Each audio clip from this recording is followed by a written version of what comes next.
as I will now reveal, folks, the winner of the 1864 election is George B. McClellan.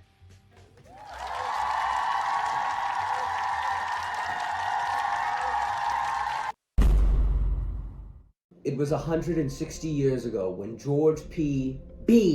McClellan was elected as President of the United States, also known at the time as the Union. Majority of the people at the time thought that the next president would be Abraham Lincoln, but it wasn't, because he didn't win. Now, many people wondered, why wasn't Abraham Lincoln elected? Well, I want to know the same thing. So, all of you, welcome our guest, Abraham Lincoln.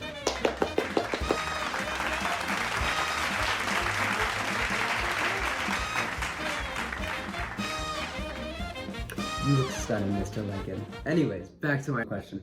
Why didn't you win the election of 1864? Man, it was rigged. I should have won. Our country would have been so much better if I did win. I even tried to make that idiot McClellan follow what I was saying by giving that speech. My fellow Americans, though I may not have won the election, I beg of you to please try to bring unity to our nation. We must be one.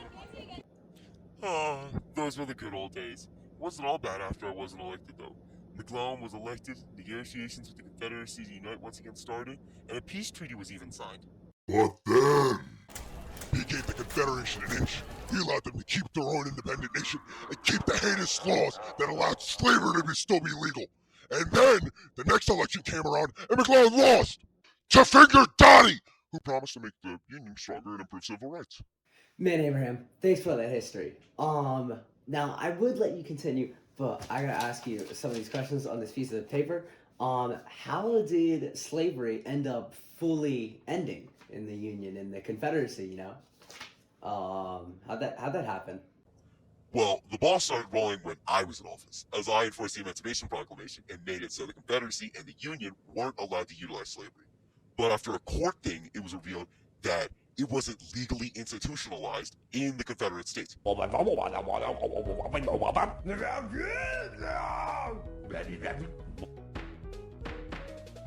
So they kept doing slavery.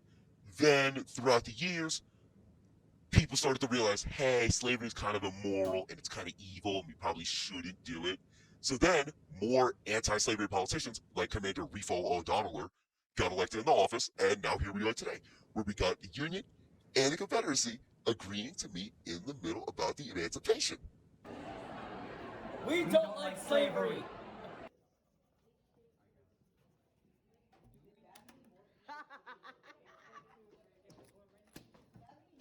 Wowee, what a riveting story, Abraham.